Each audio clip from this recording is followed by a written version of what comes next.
A ver, ¿así sí se escucha bien?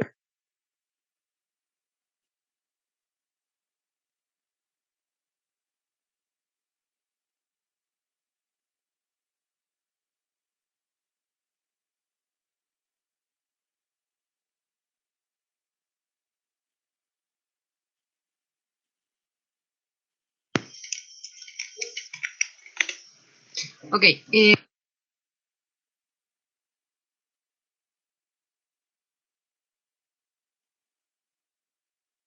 trabajar con la práctica número 4. Ya les había notificado. ¿Tienen alguna duda de las prácticas anteriores o vamos bien? ¿O han tenido algún problema? No sé. Si quieren podemos hablarlo un poquito ahorita. Fíjate que, disculpa, yo tuve un problema ayer, pero fue un error mío. Pero no tiene mucho que ver con esto, solo tiene que ver con el prelaboratorio. No sé si viste mi mensaje. Fíjate que vi varios, entonces no sabrías, no podría ubicarte ahorita, pero si Ok. quieres lo vemos al final. Si es, Ah, está bien, ajá, está bien. No hay si es algo problema. así muy puntual, podemos verlo al final. Está bien, Pero, gracias. ok, no hay ningún problema. ¿Alguna otra duda con respecto a lo de la semana? No sé si quieren ver algo de la hoja de trabajo de la semana pasada. Hay algunos que cometieron algunos errores, realmente pues a veces solo es de leer las instrucciones. Yo les generé una segunda oportunidad debido a que la primera vez que yo les mostré la hoja de trabajo no estaba tan bien como descrita. O sea, yo no me encargo de hacer las hojas de trabajo, entonces no la había revisado por completo. Pero había unas cosas que se quedaban muy en el aire, entonces les habilité un segundo intento para que ustedes pudieran trabajar, si en caso ya la habían trabajado antes, y poder colocar lo que se les solicitaba, porque yo les había desarrollado una explicación y al momento de que generaron ellos la hoja de trabajo, el encargado pues no generó ciertos aspectos en la parte de la metodología. No sé si tienen alguna duda con esa hoja de trabajo o si les quedó clara la parte de la descripción que yo les coloqué. Por lo menos la de la gráfica sí estaba bien, o sea, esa la trabajamos juntos y la gráfica que trabajamos estaba bien, solo que el orden había que acomodarlo un poco. No sé si hay dudas respecto a eso, ¿no? Ok, bueno, entonces vamos a trabajar con su práctica del día de hoy. El día de hoy pues vamos a hablar acerca de lo que son la determinación de la densidad, peso específico y gravedad específica. Entonces, la agenda para el día de hoy es conocer el concepto de densidad, diferenciar entre densidad aparente y real. Eh, Vamos a hablar un poquito de los nutrientes del suelo, la porosidad del suelo, el peso específico, temperatura y presión y la densidad relativa. Entonces, para comenzar, vamos a determinar como objetivo principal la determinación de la densidad aparente y la densidad real. Vamos a diferenciarlo. El segundo es determinar la densidad, peso y gravedad específico del agua e interpretar las propiedades físicas del suelo. Como les digo, son generalidades, no vamos a profundizar tanto porque eso ya es del curso de edafología. Entonces, ¿alguno de ustedes tiene idea qué representa esta fórmula o esta simbología que tenemos aquí? ¿Qué sería lo que representa? La densidad. La La densidad. densidad. Muy bien. Entonces, tenemos que la densidad va a ser igual a la masa partido del volumen. Y eso lo podemos expresar por gramos, kilogramos o libras. Recordemos lo que vimos las semanas anteriores, en donde la masa se expresaba por gramos, kilogramos, libras, onzas, toneladas. Y el volumen se expresa por metros cúbicos, centímetros cúbicos, mililitros, pie cúbicos. Entonces son las formas más generales de expresar esas dos unidades de medida. Entonces la densidad, pues nos vamos a referir a que es la magnitud referida a la cantidad de la masa contenida de un determinado objeto sobre una unidad de volumen. Entonces, la masa que va a ocupar una cantidad de volumen no va a ser la misma en distintos materiales. Unos van a ocupar mayor cantidad de masa y otros van a ocupar menor cantidad de masa. Entonces, la densidad va a ser totalmente diferente de un objeto a otro. Hay que tomar eso en cuenta desde este momento, que la densidad del agua no va a ser la misma que la densidad del alcohol, no va a ser la misma que la densidad de un trozo de tela, tampoco va a ser la misma, supongamos, en lo que es un trozo de carne, Entonces, cada uno va a tener su densidad, porque cada cantidad de materia o de objeto va a estar determinado por el espacio que va a ocupar de un determinado volumen. Entonces, esto va a depender principalmente de la presión y la temperatura. En el caso de la temperatura y la presión, podemos hablar un poco de los fluidos, ya que estos, pues, dependiendo de las temperaturas, si es una mayor o menor, podemos caer en el caso de la miel, que va aumentando la viscosidad de la miel, reduciéndose la temperatura. Entonces, esa resistencia a fluir puede generar un cambio en la densidad, ya que aumentamos la temperatura y se vuelve un poco más líquido. Entonces, las partículas van a estar un poquito más separadas y van a ser ligeramente comprensibles. Entre las propiedades vamos a contar con, voy a arreglar esto aquí rapidito, con la parte intensiva y extensiva. Aquí cometí un pequeñito error, ya lo estamos arreglando. Entonces vamos a tener dos tipos de propiedades de la materia. Una de estas va a depender de la materia, como en el caso de la extensiva, y la intensiva no va a depender de la cantidad de la materia del objeto. Entonces, entre las propiedades intensivas podemos encontrar la dureza, el color, el punto de ebullición, la temperatura y también el brillo. Son características que si ustedes ven en su teléfono, supongamos en su teléfono, tiene el porcentaje del brillo de 1 a 100, pero realmente ustedes pueden aumentar o disminuir el brillo de su teléfono, pero no se va a ver afectado por la cantidad de materia que éste ocupa. Al igual que un teléfono pequeño o uno más grande, la intensidad va a ser la misma, el rango va a ser el mismo, pero no va a depender de la cantidad de materia que éste va a tener. A diferencia de la extensiva, que aquí ya se incluye la dependencia de la materia, de la masa que tiene, que tiene ese objeto. Entonces podemos hablar de el volumen, podemos hablar del peso, podemos hablar de la talla. Recordemos que las tallas van dependiendo el tamaño de la persona. Entonces no es lo mismo una persona que tiene tiene un peso menor de 100 libras y una persona que tiene un peso de 200 libras. La de 100 libras posiblemente vaya a usar una talla XS o S, pero la de 200 libras va a usar una talla L o XL. Entonces, dependiendo de la cantidad de masa que tenga la persona, van a ser las medidas que va a tener esa talla y van a ser diferentes unidades. Y vamos a tener el peso y la longitud. Entonces, estas propiedades, unidades de medida que sí dependen de la masa son extensivas y las que no son intensivas.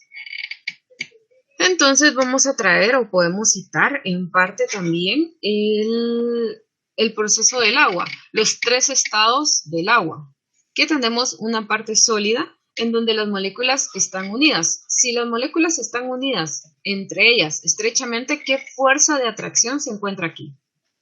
¿Qué tipo de fuerza de atracción? Lo hemos visto anteriormente.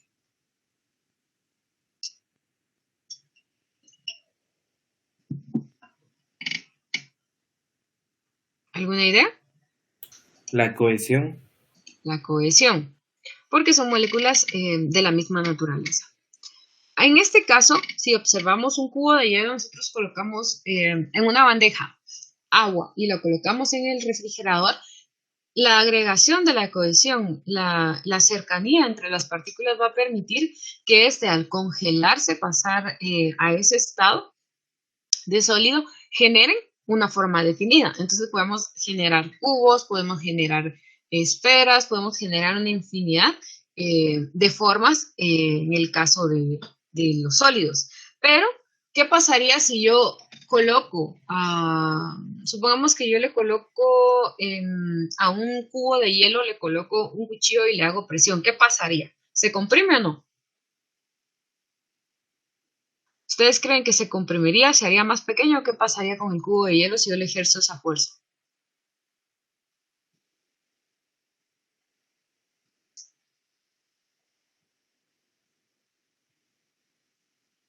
¿Qué pasaría a su considerar?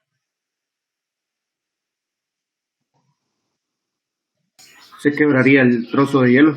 Entonces no es comprensible, muy bien. Entonces los sólidos tienen esa capacidad de que no son comprensibles debido a que el arreglo de las partículas son muy, muy juntas, entonces no hay espacio entre ellas para que ustedes puedan generar una presión y se pueda reducir el tamaño del objeto.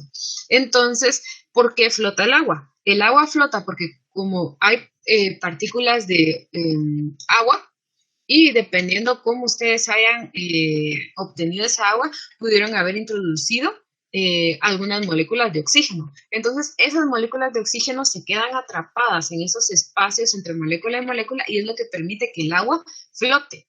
Esa es una característica del agua, que es menos denso que su estado líquido. Entonces, podemos decir eso de los sólidos. Luego pasa a un segundo estado. ¿Qué proceso ocurriría del paso de un estado sólido a un estado gaseoso? ¿Cómo llamaría yo ese proceso?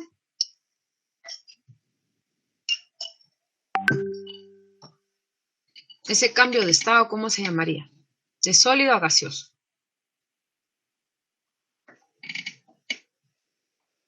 Rebeca, eso no sería una evaporación. Eso sería una sublimación.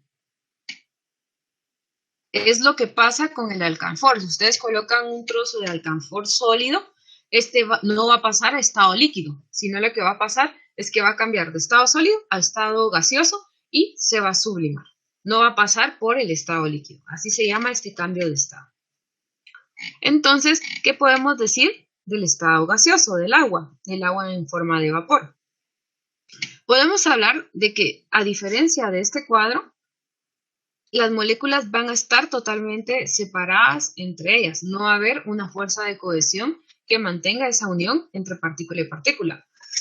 Entonces, podemos inferir de que los gases pues, no van a tener una forma definida como esto. Y si se pueden comprimir y pueden fluir. O sea, no lo vemos nosotros, las partículas, no lo vemos a simple vista, pero estas fluyen. Pueden tener un movimiento.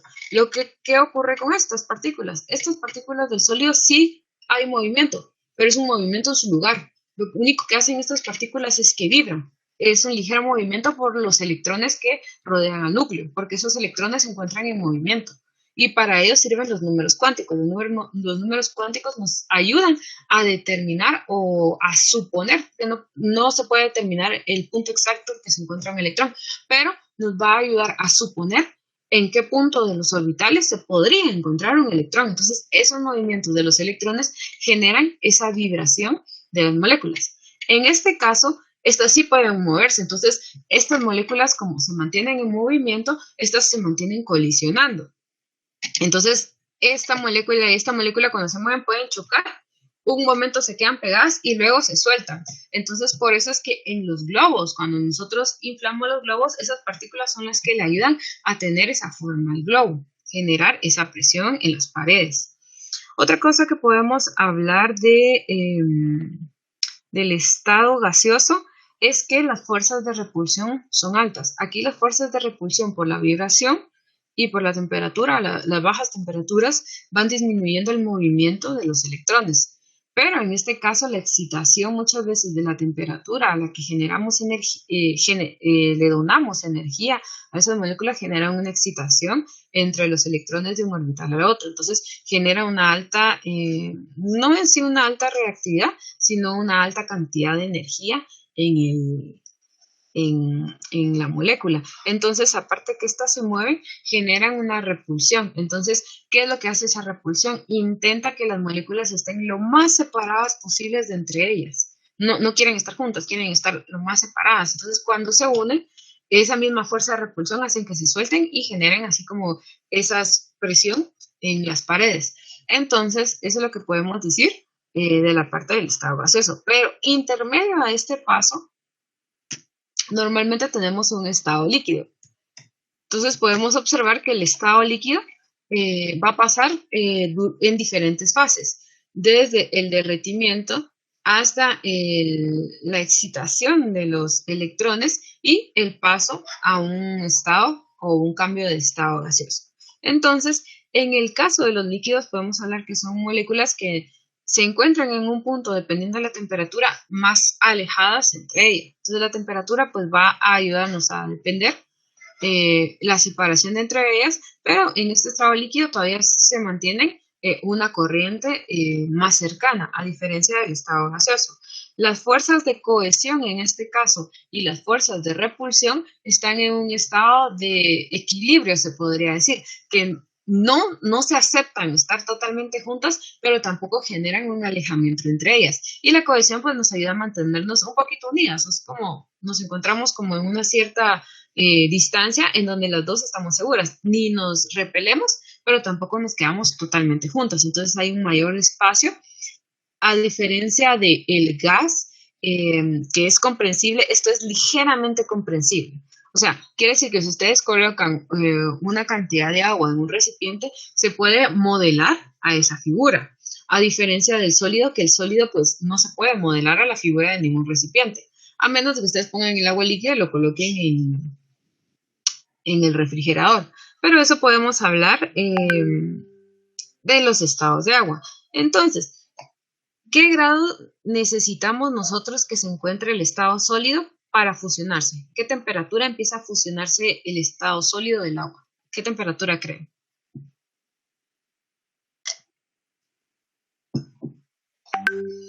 Vamos a ver. ¿Qué temperatura sería la temperatura límite en donde se encuentra una parte en estado ligeramente líquido y donde se encuentra en sólido todavía?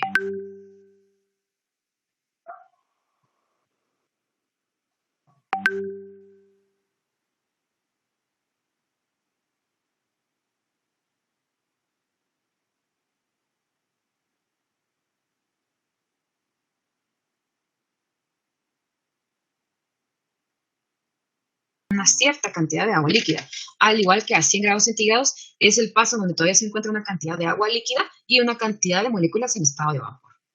Entonces, eso es lo que podemos hablar del agua. Entonces, observamos que el caso de la densidad del gas es muy baja, pero en teoría la densidad del sólido tendría que ser mayor que la densidad del líquido, pero es menor que la densidad del líquido por lo que hablábamos, las pequeñas moléculas de oxígeno que se quedaban atrapadas y que al convertirse en hielo y colocarse en el solvente, que sería el agua líquida, flota por esa cantidad de oxígeno que tiene. Entonces, podemos inferir en eso. Entonces, la temperatura, como lo vemos en el agua, puede afectar la densidad del mismo, porque el estado de las partículas, el estado de agregación de esas partículas va a ser totalmente diferente y la cantidad de masa que va a ocupar un volumen determinado en los tres estados va a ser totalmente diferente. Entonces, podemos observar también que la densidad de las sustancias, como ya les decía, son totalmente diferentes hasta una molécula a diferentes temperaturas. En el caso del aceite, podemos hablar de que el aceite tiene más o menos entre una densidad de 0.8 gramos por mililitro. Va a depender también de la naturaleza del aceite, pero en promedio de un poquito más, un poquito menos, se va a mantener en 0.8. Y el agua, pues, que es definida a 1 gramo por centímetro cúbico en estado líquido. Entonces podemos ver que aparte que estos dos tipos de moléculas son totalmente diferentes, podemos ver no solo en el caso de la densidad, sino también en los enlaces que este genera. No sé si ya vieron la parte de los enlaces en clase, yo creo que sí. Sí, ya vieron los enlaces. Si en caso no los han visto, pues yo les puedo apoyar en algo, solo para explicarles algo muy parcial. No sé cómo van, si quieren que les explique lo de los enlaces o continuamos. Si nos lo podrías explicar, por favor. Ok, bueno. Entonces solo voy a colocar aquí la pizarra.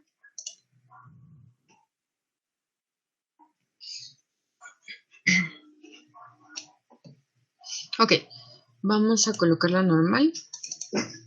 Miren pues, vamos a utilizar dos moléculas. Entonces vamos a utilizar carbono, lo vamos a identificar como el color negro. Vamos a ver. Sí, carbono lo vamos a identificar como el color negro. El oxígeno lo vamos a identificar con color rojo. Normalmente es así como se identifica en modelos moleculares. Entonces colocaríamos el oxígeno aquí.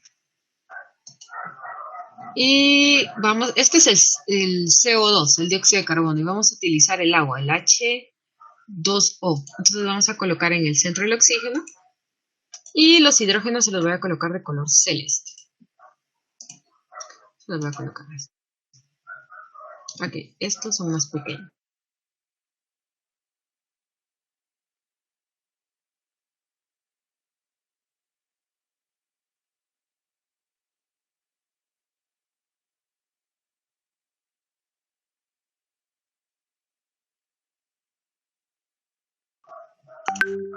Ok, entonces aquí vamos a generar el enlace. Bien, aquí hay un enlace y aquí hay un enlace. Ese enlace está representado por 2 electrones. Ok. Voy a regresar al lápiz. Vaya, miren pues, hay 2 tipos de enlace. Hay uno que se llama enlace, se la voy a poner la E, iónico.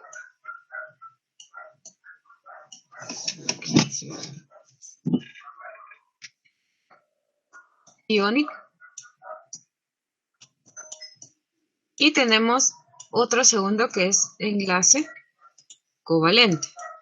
Estas son fuerzas intramoleculares. Covalente.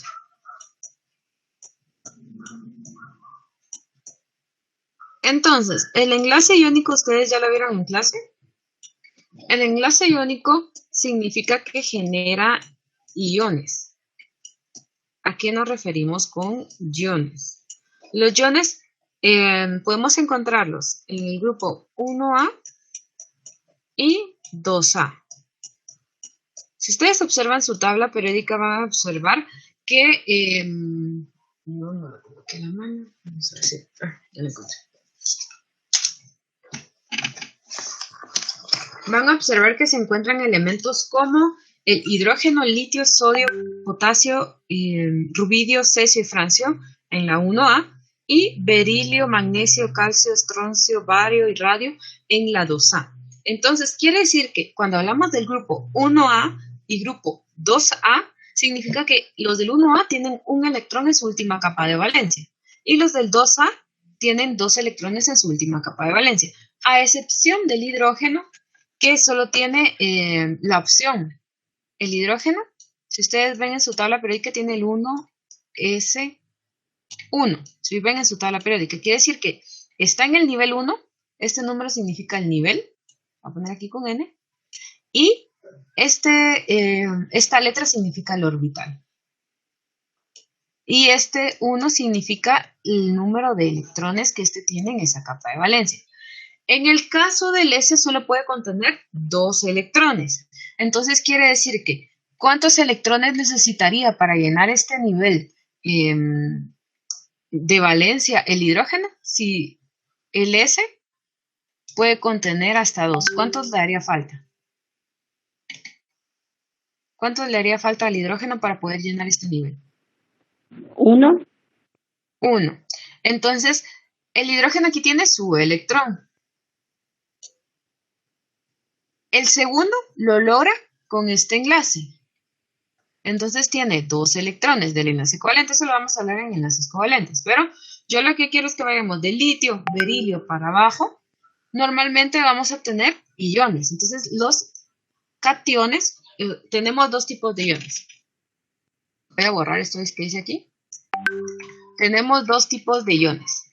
Tenemos cationes. Vamos a ver, cationes. Y tenemos aniones.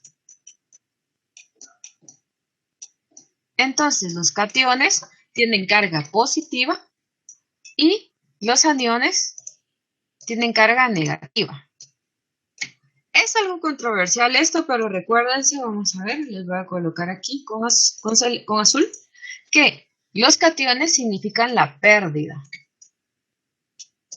O sea, el signo positivo me da a entender que mi elemento, mi átomo perdió un electrón o 2 electrones. El anión significa la ganancia. es algo complicado porque el, el catión que tiene signo positivo me significa pérdida y el anión que tiene signo negativo me significa ganancia. Entonces, ¿qué elementos vamos a encontrar con signo positivo? Normalmente en el grupo, vamos a colocar aquí, en el grupo 1A y el 2A. Entonces, estos van a tener un electrón y dos electrones en sus últimas capas de valencia. ¿Qué ocurre? A diferencia del hidrógeno y el helio que yo les coloqué ahí, estos deben de utilizar dos electrones en su última capa de valencia. El resto necesita 8. Entonces, ¿qué es más fácil? ¿Perder ese 1 o 2 electrones o ganar 6 electrones?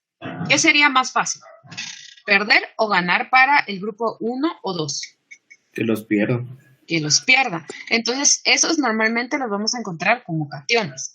En el caso del grupo 7A, que son los más electronegativos de su periodo, entonces sería el flúor, el cloro, bromo y yodo. Aunque el flúor es el más electronegativo de ellos y el yodo es el menos electronegativo. Entonces, esos normalmente se van a comportar como aniones. Entonces, esos se encuentran en el grupo 7A, quiere decir que tienen 7 electrones en su última capa de valencia y les es más fácil ganar ese único electrón que perder 7 electrones para llegar a la configuración del gas noble siguiente, que sería la columna 8A. Entonces, es lo que nosotros vamos a observar aquí. Les voy a borrar esto. Eso es verdad para que cumpla la regla del octeto. ¿Cuál? Los 7 electrones. No, llegar a 8. Ajá. Para llegar a 8 significa llegar a cumplir la regla del octeto, porque la regla del octeto, traducido literalmente del inglés al español, es la regla del 8. Entonces tienen que cubrir sus 8 electrones de su última capa de valencia. Eso va a ser en electrones de configuración como que las más simples. En el caso de los metales tenemos el problema que hablamos ya de configuraciones de F también. Entonces, eso ya es un poquito más complicado, pero generalmente nosotros en química lo que vamos a utilizar van a ser los que tienen los orbitales, los voy a colocar aquí, S, el orbital, los voy a arreglar aquí, el orbital S y el orbital P. El S puede contener hasta 2 electrones y el P puede contener hasta 6 electrones. Entonces, los orbitales de P se pueden encontrar como PX, PY y PZ. Entonces, cada uno va a ir distribuido con 12 electrones, que en la totalidad pues nos van a hacer que el orbital P va a tener 6. Así es como se ve la regla del octeto de esos niveles. Tiene que tener 2 en S y 6 en P. Ok, pero yo creo que esto no sé si lo han visto todavía. Entonces, en el enlace iónico podemos tomar el ejemplo de la sal de mesa, que tenemos el NaCl. Entonces, ¿qué significa Na? ¿Cuál sería el nombre de este elemento? ¿Y cuál sería el nombre de este elemento? Sodio y cloro. Sodio y cloro. Entonces, juntos se llaman cloruro de sodio. Ahora bien, en el caso del sodio, en su última capa de valencia, este tiene un único electrón, que es el que está ahí. Ahora, en el caso del cloro, que es un halógeno, este tiene 7 electrones en su última capa de valencia. Entonces le representamos así. ¿Qué ocurre? ¿Qué va a pasar ahí?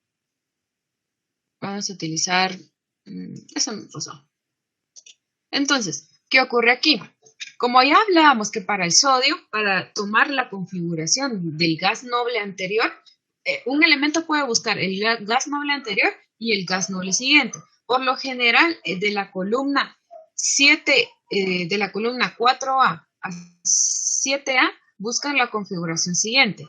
En el caso del boro, pues es un caso especial debido a que este pues es un octeto reducido o comprimido. Entonces, eso lo van a ver ustedes luego, en general 2 posiblemente, o no sé si lo van a ver ahorita, pero en el caso del grupo 1A y 2A, esto lo que buscan es la configuración electrónica del gas noble anterior. Entonces, en el caso del sodio va a buscar la configuración electrónica del neón. Para lograr esa configuración electrónica del neón, tiene que desprenderse de este único electrón. Entonces, este electrón se lo llevaría el cloro. Entonces, si este pierde, vamos a regresar al color morado, si ese pierde su electrón, genera una carga positiva. Le cede su electrón, no pone muchos peros, o sea, así como que cloro, toma, te lo regalo, porque yo quiero ser estable. Entonces, Eso es porque es más electronegativo, ¿verdad? Eso lo define. Ajá. Es más electronegativo el cloro, pero de igual forma el sodio busca la forma desesperada, veámoslo así, de perder ese electrón para generar la estabilidad, porque el sodio como elemento neutro es bastante peligroso. Los de la 1A en elemento así neutro son explosivos en contacto con el agua. Entonces, cuando este pierde su carga, es como estable, es neutro, no genera ninguna reacción. Y en el caso del cloro, de igual forma, al robarse este electrón del sodio o al tomarlo, gana un electrón. Entonces, como gana un electrón, toma una configuración negativa. Ahora bien, estas cargas, ¿qué es lo que hacen? Generan una atracción electroestática debido a las electronegatividades de ambos elementos. Entonces, genera una unión. Esta unión lo que hace es que los mantiene cerca, pero no es que estén compartiendo nada, porque el sodio perdió su electrón, generó esa carga, y el cloro ganó ese electrón y generó también una carga negativa. Ambos tienen la estabilidad y se conoce como cloruro de sodio. Y la electronegatividad de un polo positivo y un polo negativo se atraen y se unen como moléculas. Entonces, ¿qué forman? Forman cristales. Por lo general, cuando hablamos de estos tipos de uniones, vamos a hablar de una característica de sólidos y normalmente pues son cristales. Entonces, este es un enlace iónico, que es por la diferencia de electronegatividades. Muy bien dicho. En el caso de los enlaces covalentes ocurre esto de aquí. Vamos a colocar el morado un poquito más grande. Vamos a ver. Yo creo que está en el mismo altura. Entonces, ¿cuántos electrones tiene el oxígeno? El oxígeno se encuentra en la columna 6A. Entonces tenemos un par aquí, tenemos un par aquí. Vamos a ver, y tenemos un par aquí. En este caso tenemos de igual forma un par aquí, tenemos un par aquí y tenemos un par aquí. En este caso tenemos esto, miren. Así sería como se realizarían las estructuras. Entonces, ¿qué ocurre ahora? En el caso del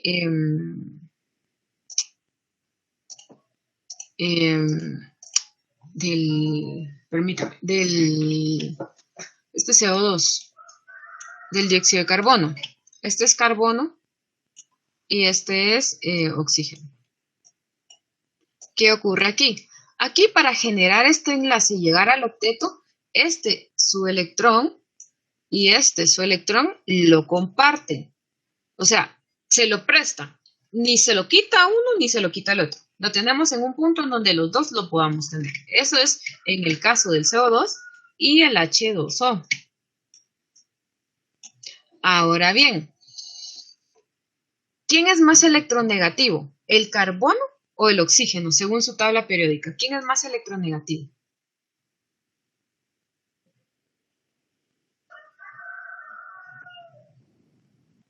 ¿El oxígeno? El oxígeno. Entonces, supongamos que esto es una cuerda y que el carbono y el oxígeno están tirando de una cuerda. Si esto es más electronegativo, significa que la orientación... Voy a quitar estos de aquí porque, o sea, aquí ustedes ya saben que hay estos electrones.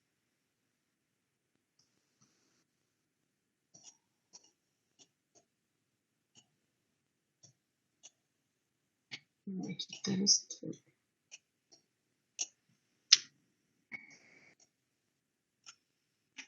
Voy a quitar esos ahí, porque ustedes ya saben que están esos electrones. Entonces, supongamos, voy a regresar a las líneas para que quede más bonito. Entonces, y aquí usamos el azul. Entonces, supongamos, bueno, si el carbono y el oxígeno están tirando, la orientación va hacia de la fuerza va hacia el oxígeno. Va hacia el oxígeno. Entonces, hacia este lado iría orientado esa fuerza. De igual forma del carbono-oxígeno, porque aquí tenemos dos. Entonces, esto creo que es de física. Si dos fuerzas van a distintas magnitudes, pero tienen el mismo valor, perdón. Si dos fuerzas con la misma magnitud van a distinta orientación, ¿qué ocurre? Se cancelan. Entonces, aquí podríamos decir que esas fuerzas se cancelan, no hay una orientación en sí. Entonces, esto es una molécula apolar, porque las dos fuerzas que están tirando a diferentes lados es la misma y se neutraliza.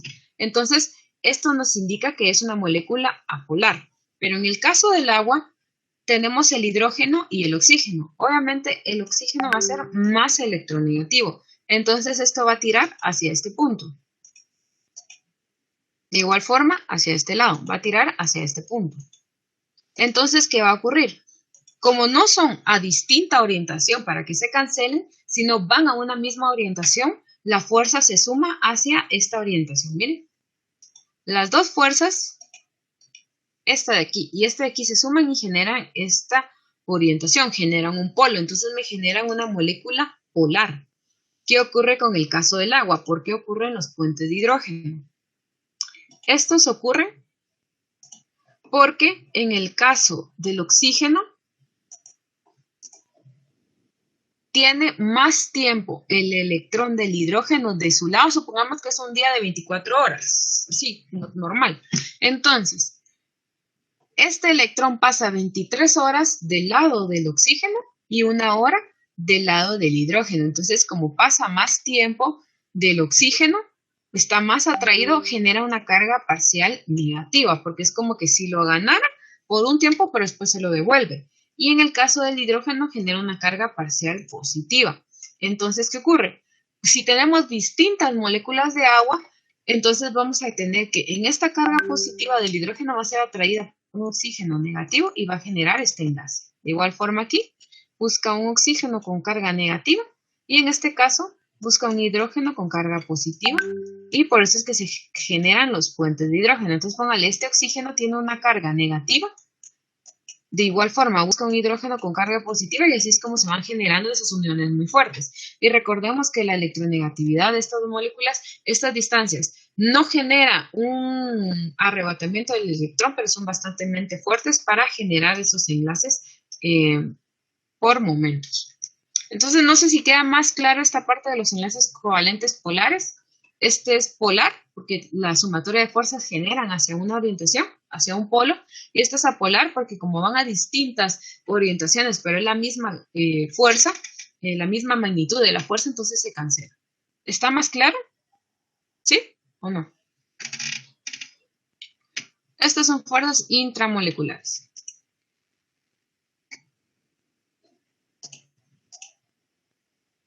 ¿Ok? ¿Alguna duda?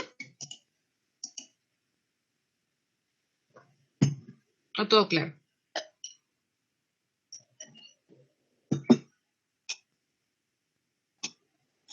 Entonces, si recuérdense que, podemos traer un poco a esto de la frase que dicen que lo igual disuelve lo igual. Entonces, el agua es una molécula polar.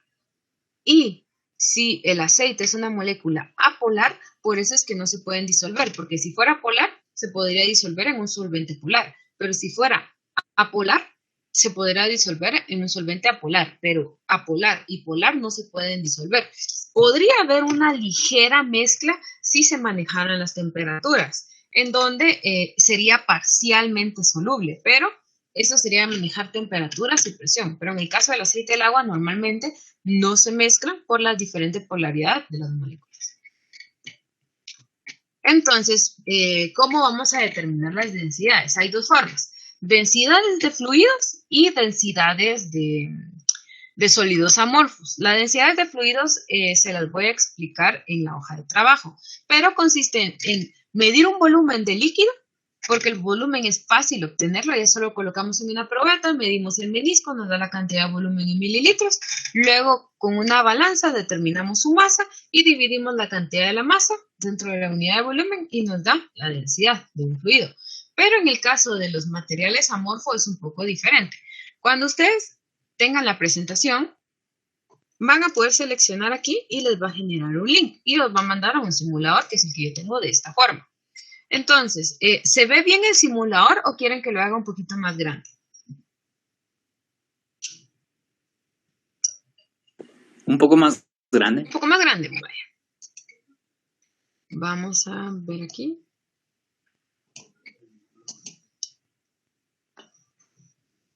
Aquí está. Entonces, ¿qué van a hacer ustedes? Esto no es obligatorio, realmente es para que ustedes practiquen, tal vez les sirve en la clase para practicar un poquito, o si no, también en el examen parcial, pues se les va a evaluar ciertos aspectos, entonces para que ustedes practiquen cómo es que se obtienen esas mediciones. Tenemos que la densidad de los líquidos, estos dos es un gramo, aquí puedo yo aumentar la densidad, miren, pero generalmente va a ser del agua, entonces va a ser 1 gramo por mililitro, que sería la del agua a temperatura normal. Entonces puedo tomar yo este carrito, medir su peso, medir su masa en gramos, y luego colocarlo en la probeta. La probeta aquí me va a dar de una vez el desplazamiento del material.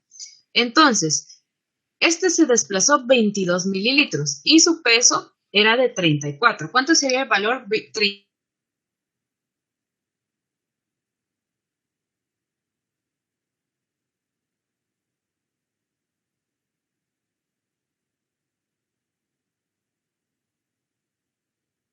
Que ocurre ese desplazamiento, porque lo que antes ocupaba el agua, ahora lo ocupa el patito y entonces el volumen tiene que subir.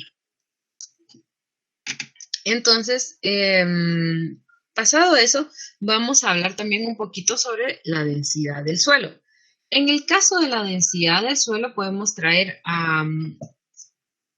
aquí dos términos, lo que es la densidad aparente y la densidad real. La densidad aparente va a tomar en cuenta la masa del suelo y el volumen del suelo, incluido el espacio poroso. Esas pequeñas aperturas, esos pequeños espacios en donde permite la circulación del aire y la circulación del agua. En cambio, la densidad real va a ser únicamente la masa y el volumen de la cantidad de suelo en sí. No se va a tomar en cuenta esos espacios porosos. Vamos a tener 3 tipos de partículas que van a componer los suelos, que son las arenas, limo y arcilla. Las arenas, pues, se caracterizan por ser el material más grande y las partículas se pueden componer entre lo que son 2 milímetros a 0.05 milímetros. Estas partículas van a ser inertes. Esto solo es como decirlo material de relleno, si lo quieren ver así, pero lo que le da el espacio y la estructura a los suelos. Sin arena, los suelos serían muy compactos, habría una cantidad alta de poros, pero habría mayor cantidad de retención y un posible encharcamiento. Entonces las arenas lo que nos ayudan es a drenar. No hay intercambio catiónico, no hay naturaleza química en las arenas, pero nos sirven para hacer estructura en el suelo.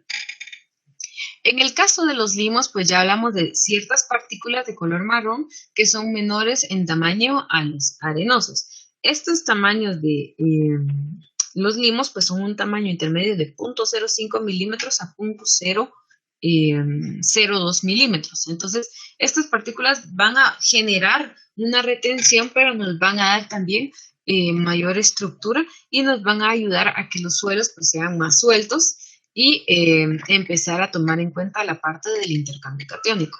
Pero las que sí son mayormente con una alta cantidad de intercambio catiónico, quiere decir que ocurren enlaces químicos entre silicatos, entre hierros, entre calcios, entre fosfatos, van a ser en las arcillas. Entonces ese va a ser el de menor tamaño, menor a 0.02 milímetros. En este espacio pues va a tener mayor cantidad de poros, va a haber mayor cantidad de infiltración de agua, pero también va a haber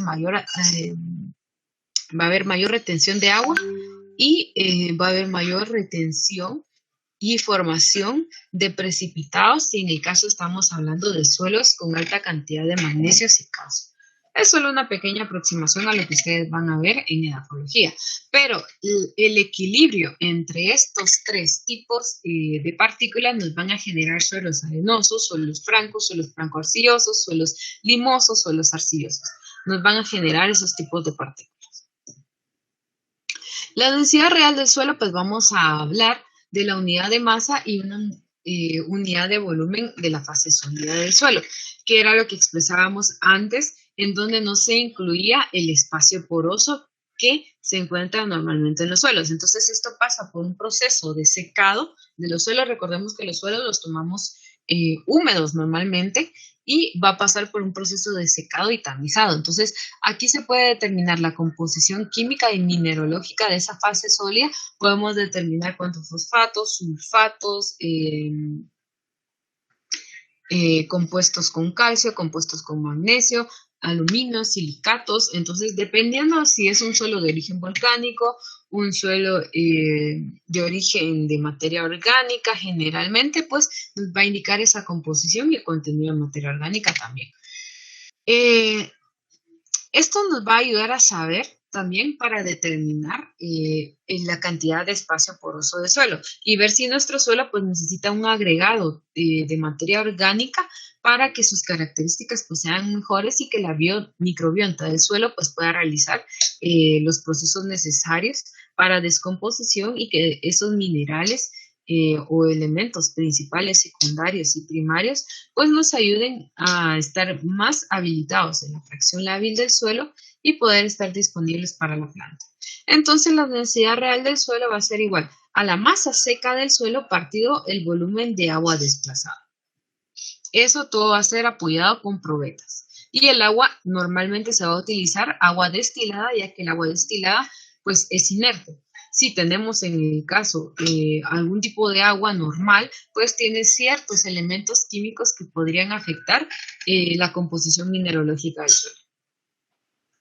Entonces podemos ver suelos que están compuestos de aluminio, silicatos y sílice y estos en promedio van a manejar una densidad de 2.65 centímetros cúbicos. Si en caso pues es menor a ese valor, se puede decir que tiene un alto contenido de yeso o de materia orgánica. En el caso del yeso es un gran problema porque este fija una gran variedad de elementos químicos que son necesarios para la planta.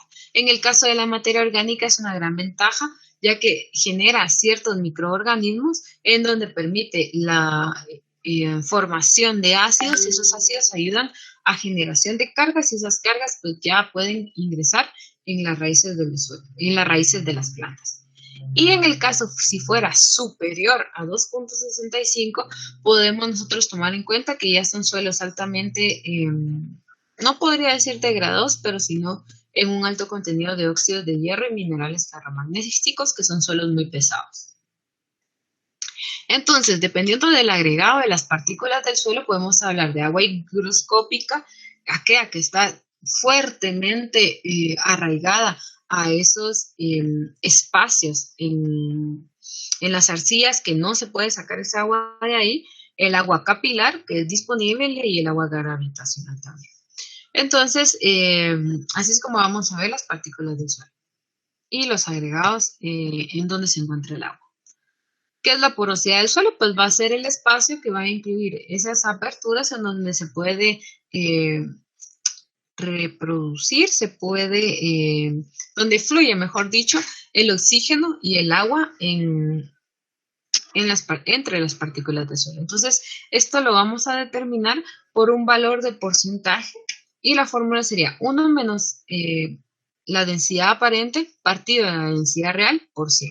Esa va a ser la fórmula que se utilizaría. El peso específico, pues vamos a definirlo como la unidad de peso de una masa partido el volumen de una sustancia.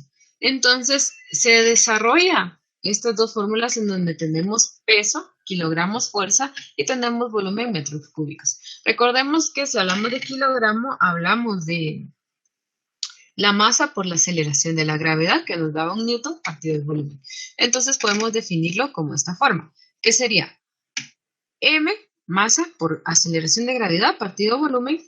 Podemos despejar la densidad, que es masa partido volumen, y separarlo por la gravedad. Entonces podemos determinar que el peso específico, si tenemos la densidad del suelo, podemos multiplicarlo únicamente por la gravedad y tenemos newtons por metro cúbico.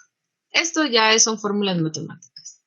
La densidad relativa, que aquí vamos a tener la densidad de la sustancia que nosotros estamos trabajando partido por una sustancia de referencia, que generalmente es el agua, que es 1 gramo por centímetro cúbico o 1000 kilogramos por metro cúbico.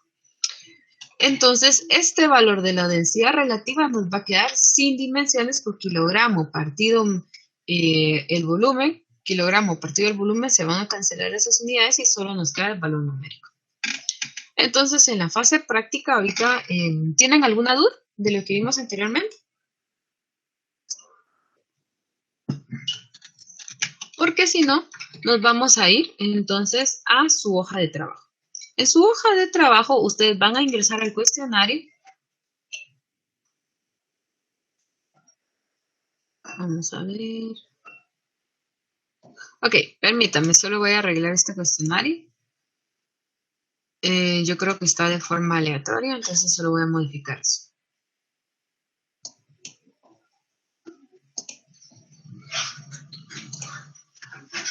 Ah, no, sí está en orden. Entonces, aquí se les va a dar un cuestionario a ustedes. Ustedes pueden ingresar por su computadora o por su teléfono, como si les haga más fácil, a este link que se les presenta. Entonces dice, en el siguiente link encontrará imágenes en las que podrá obtener datos para realizar cálculos y llenar los espacios en blanco. Entonces, ustedes ingresan a esto, les va a generar una hoja en Drive. Solo esperemos unos minutitos. Y van a poder observar ustedes 5 fotografías. Entonces, aquí ustedes van a ver la masa de la probeta en gramos y ustedes tienen que colocar el valor sin dimensiones.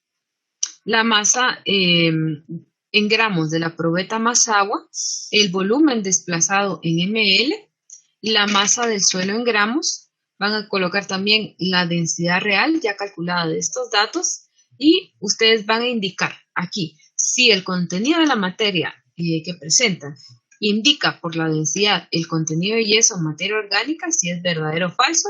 Eso se recuerdan que está aquí en la presentación, en este lado, y de igual forma está en su hoja de la práctica. Entonces ustedes van a ingresar aquí. De una vez les comento de que los valores de las pesas están en kilogramos. Entonces, si les piden gramos, ustedes tienen que pasar esto a gramos. Aquí dice que la probeta tiene un peso de 111 gramos o 0.11 kilogramos. En la siguiente imagen ya me muestra el menisco. Si ustedes ven aquí, la pancita del menisco cae sobre, vamos a ver, 40, 41, 42 y 43. Entonces, la pancita del menisco me da sobre 43 milímetros. Ya determino yo el volumen del agua. En el caso de la probeta con el agua, me indica que tengo 155 gramos o 1.155 kilogramos. Aquí me indica el peso del agua con la probeta y el suelo. Entonces, cuando me pide el peso del suelo, tengo que tomar en cuenta el peso de la probeta con agua y restárselo al peso de la probeta con agua y con suelo. Entonces sería 196 menos 155 y les da la cantidad de suelo.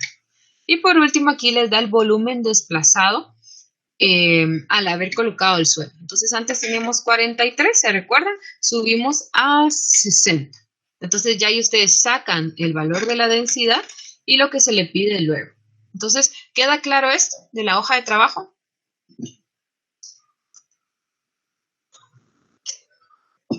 ¿Sí está claro? Sí, todo claro. Vale. Entonces, no vayan a empezar su hoja de trabajo porque todavía hay unas cosas que tengo que explicar y hay un experimento que ustedes tienen que hacer en su casa y lo pueden hacer a lo largo de la semana. la siguiente pregunta. Dice, con base en las imágenes, realice los cálculos correspondientes y llene los espacios en blanco. La balanza, otra vez, tiene datos en kilogramos. Entonces, tiene el mismo peso anterior, la probeta es la misma, 111 gramos.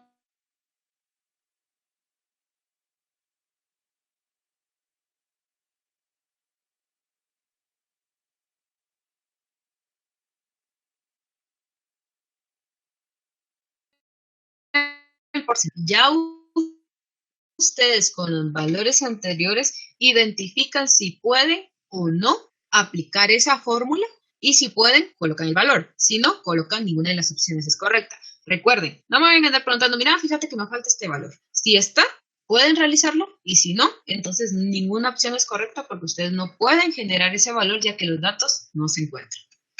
Tomen en cuenta eso al realizar su práctica de laboratorio.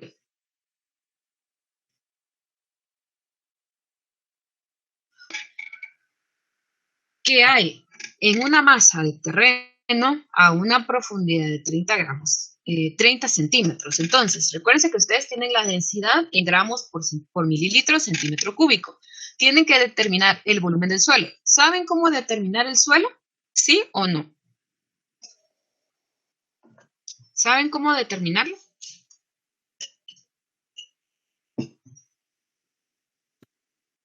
No. Vale, entonces vamos a trabajar eso. Voy a cerrar aquí. Miren pues. Les piden el valor de una manzana. Lo voy a poner en negro. Les piden el valor de una manzana. ¿Ustedes saben cuánto es una manzana en metros? En 7.000 metros cuadrados. 7.000 metros cuadrados. Vamos a ver. Metros cuadrados. Ahora bien, ese es un factor de conversión. Su profundidad, le voy a poner P, vamos a poner prof. La profundidad va a ser centímetros, que es lo mismo que 0.30 metros. Igual a el área por la profundidad. Sería igual a que 7.000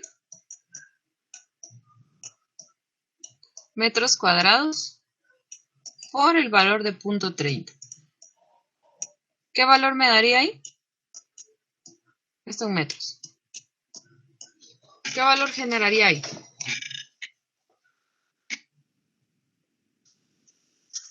7.000 por 0.30. 2.100 metros cúbicos. Okay. Entonces ahí tenemos el volumen del suelo, 2.100 metros cúbicos. Ahora bien, supongamos que yo tengo una densidad del suelo de, me quedaron 1.14 gramos por ml. Y esto, si se dan cuenta, tengo en metros cúbicos. Entonces, yo necesito pasar esto a kilogramo por metro cúbico. Entonces, yo sé que 100 al cubo ml va a ser igual a un metro cúbico. Y esto lo multiplico luego por que 1.000 gramos tiene un kilogramo. ¿Cuál sería ese valor? Ok, y aquí me está pidiendo en toneladas. Entonces pasemos de una vez. ¿Cuántas toneladas tiene cuántos kilogramos tiene una tonelada? ¿Alguien me puede indicar? 1.000 kilogramos. 1.000 kilogramos, muy bien. Entonces, ¿cuánto sería el valor de toneladas por metro cúbico?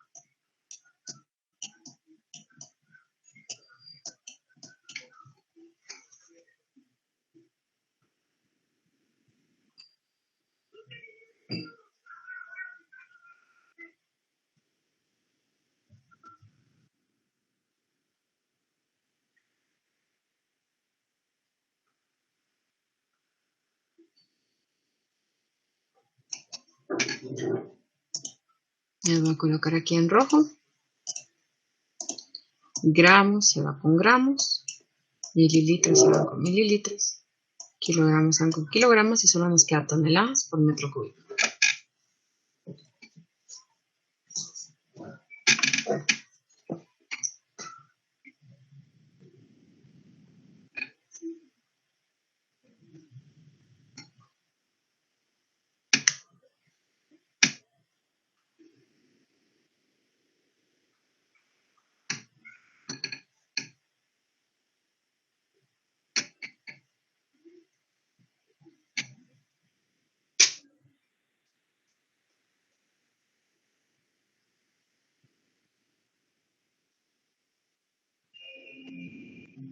Me da 1.14 por 10 a la menos 4. Vamos a ver, 1.14 por 10 a la menos 4 toneladas por metro cúbico.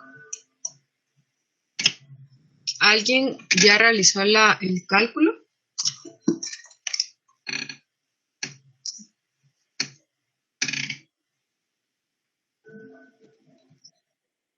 Lo mismo, vale. Entonces, ahora traemos este valor hacia acá, 1.14. Lo traemos hacia acá y lo multiplicamos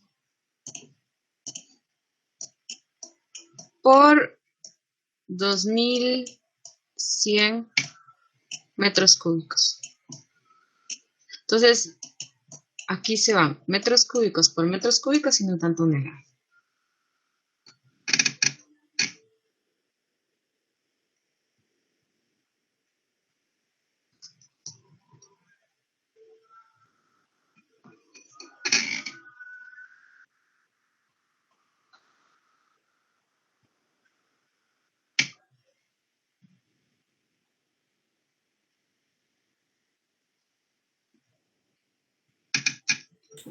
.24 toneladas.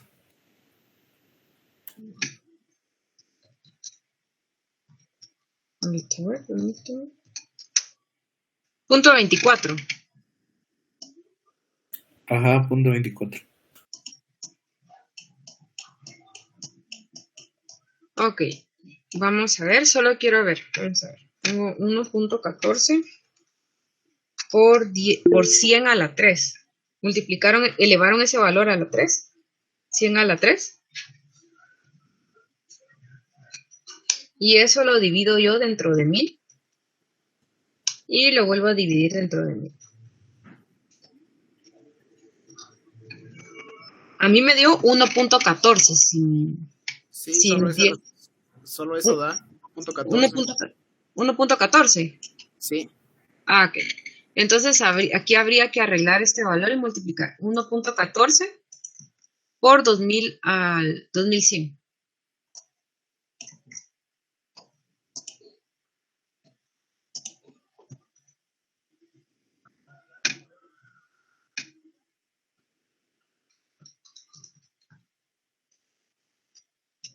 Ese valor nos daría 2394. ¿A alguien le da lo mismo? Sí, ese valor da. Ok, bueno, entonces hay que tener mucho cuidado con estos valores, porque aquí puse 100 al cubo. Voy a arreglar esto aquí, 100 al cubo.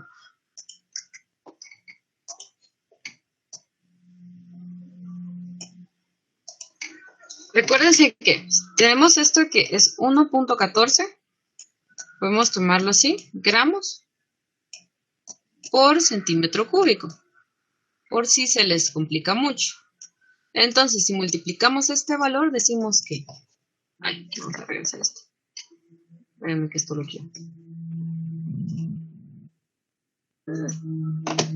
Ahí está, voy a regresar esto.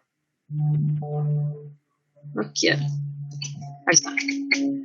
Entonces recuerden que 100 centímetros tiene 1 metro. Pero como tenemos 1 metro cúbico, entonces sería elevado todo al cubo. Y así tenemos aquí C. Y aquí tendremos nuestro metro cúbico. Entonces, este valor de 100 se eleva al cubo, ¿sí? Este valor de 100 se eleva al cubo y ya nos genera este valor. Entonces, ustedes tienen que identificar este valor. Este es un ejemplo, o sea, esta no es la respuesta de esa pregunta. Pero, de esta misma forma, ustedes tienen que generar esto. No sé si lo apuntaron o quieren copiarlo, quieren tomar un screenshot o continúo. Ustedes me indican. ¿Continúo? Ok, bueno, entonces pasamos al siguiente.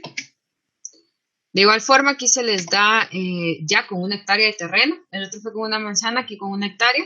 Ustedes sacan el nuevo valor, solo buscan la equivalencia en metros cúbicos de hectárea, metros cuadrados de hectárea, y determinan si les da algún valor o si no les da ninguno parecido a lo que ustedes tienen. Entonces, le dan que ninguna es correcta. Luego, vuelven a generar lo mismo, pero aquí es de un líquido. Entonces, aquí les da a ustedes el peso de la probeta, la masa de la probeta les da la masa del agua y aquí les dan el volumen del agua. Entonces, aquí tenemos que son 43. Entonces, generan los valores que les indica la densidad, pues tienen la masa, tienen el volumen, luego sacan el peso específico, multiplican ese valor por la gravedad y la densidad relativa, en donde ya utilizan la parte de la densidad de referencia del agua. Entonces, colocan estos valores como se les indica aquí. Si necesitan 2 decimales, aquí se les indica. Si solo es el valor, pues solo es el valor. Luego hacen lo mismo con este fluido, lo mismo que el anterior, y van a hacer un experimento en su casa. Por eso les dije yo que no iniciaran ahorita porque tienen que realizar esto en su casa. Van a tener, apunten esto por favor, van a tener que colocar 5 sustancias en un solo recipiente. Van a tener miel, jabón líquido, agua, pero el agua, si no tienen colorante, que sea un par de granitos de café, aplíquenle y lo mezclan bien. No es que les quede así como un café bien fuerte, pero es solo que se cambie el color de transparente a algo. Un poquito de aceite y alcohol. Entonces, ¿qué van a hacer? En un vaso cualquiera, no importa, plástico, vidrio, lo que ustedes tengan a la mano, si quieren en una botella, no importa, para no ensuciar, colocan estos elementos cuidadosamente. No importa cuál ustedes coloquen, pero lo que sí les recomiendo yo es que mejor coloquen el jabón líquido de último, porque si ustedes aplican todo así como que muy rápido, les puede generar burbujas y eso les puede hacer unas cosas bien raras. Entonces, si lo van a hacer despacio, apliquen el jabón líquido como ustedes quieran. Pero si lo van a hacer así como rapidito, de último, lo dejan media hora, es lo que se les pide, pero si ustedes quieren para que se vean bien las capas, pueden dejarlo 1 hora.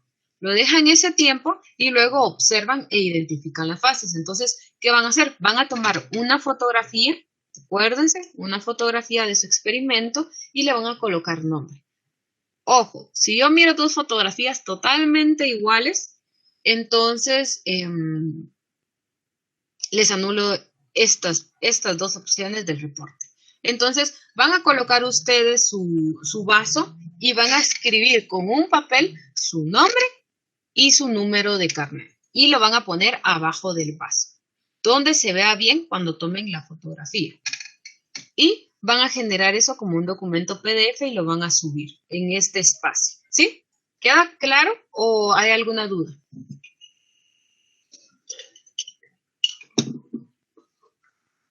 Todo claro. Todo claro. Vale, recuerden, generan su vaso. ¿El alcohol es líquido o el...? ¿Ah? ¿Cómo? Dime. Que si el alcohol es en líquido o en gel. Miren, si lo colocan en gel, van a tener que observar y se van a dar cuenta que la glicerina va a hacer su efecto en el cambio. Yo les sugiero el alcohol líquido, pero si ustedes tienen alcohol en gel en la mano, entonces colóquenme alcohol en gel en esa, cuando le pongan nombre, le pueden poner, bueno, este es miel, este es jabón líquido, agua, aceite y alcohol en gel. O si tienen alcohol normal, pues alcohol normal, lo que tengan a la mano. Pero si colocan alcohol en gel, se van a dar cuenta que la glicerina va a hacer un cambio en la densidad.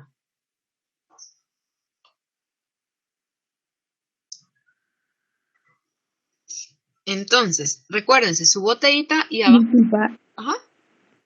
¿qué dijiste sobre el alcohol gel y la glicerina? Es que se me fue la señal y ahorita que me Ah, perdí. claro. Es que la glicerina va a cambiar la densidad del alcohol en sí. Recuérdate que el alcohol pues es solo, es alcohol normal. Pero si le agregan glicerina, cambia la densidad, cambia hasta la viscosidad, es más denso. Gracias. Ajá. Entonces, o sea, lo que va a cambiar la propiedad, pero ustedes me tendrían que colocar, bueno, se usó alcohol en gel. Entonces, yo Rebeca, les ¿tiene recomiendo, algún orden la aplicación de los ingredientes? no tiene ningún orden, lo pueden aplicar como ustedes prefieran, pero lo que yo les dije es que el jabón líquido, si lo van a hacer rápido, van a tener el problema que les va a generar espuma. Entonces ya ahí van a tardar más en ver el resultado final.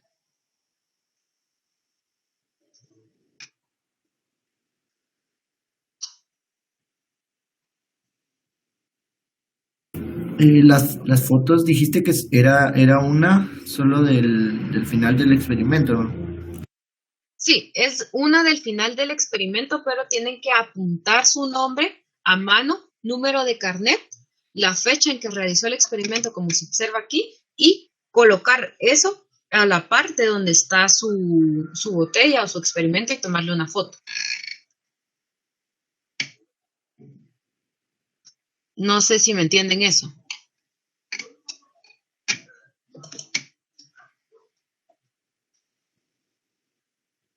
No sé si les queda claro. Miren, lo que tienen que hacer ustedes aquí es esto. Tienen su vasito con sus distintos niveles. Les van a quedar estos niveles así. Por eso les digo que esperen más o menos una hora y ya van a observar bien las capas. Más o menos intenten aplicar que les queden 1 centímetro cúbico o que les queden de 1 ml la distancia para que logren visualizar entre, supongamos que el alcohol, después el agua y después el resto. Entonces, tiene su vasito y de este lado ustedes colocan su hojita. Entonces ustedes van a escribir funalito de tal, nombre y apellido, número de carnet, 2000 tanto, y la fecha del día que si lo realizan hoy, pues lo colocan hoy, si lo realizan mañana, pues mañana, y le van a tomar su foto. Entonces van a generar un documento PDF y lo van a subir. Entonces su foto tiene que ir así, su experimento y su hojita con su nombre y sus datos. Entonces eso es lo que ustedes me van a entregar en esta sección. ¿Sí? ¿Queda claro ahora? Sí, claro, gracias. Sí, Rebeca, gracias. Vale. Entonces ahora vamos a dar continuar. Aquí hay una opción de cómo les quedan sus resultados. Entonces aquí les dice que van a identificar acorde a las densidades. Entonces la más densa se va a tomar como número 1 y la menos densa se va a tomar como número 5. Entonces supongamos que la más densa fue la miel. La vamos a tomar como número 1. Después fue el aceite, la número 2. El alcohol, el jabón líquido, el número 3. El agua fue el más denso y el alcohol el menos denso. Supongamos que a ustedes les quedó en ese orden, entonces así es como van a ordenar. El 1 más denso y luego va a ir en orden decreciente hasta el 5 el menos denso. Le dan continuar, terminar su envío y con eso tenemos su hoja de trabajo. Ahora, ¿alguna duda?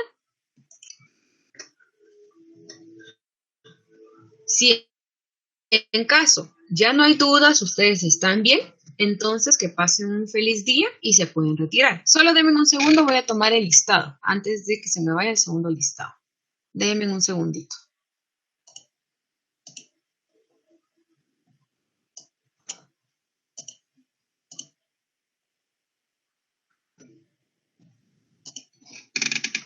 Antes de que se me vaya.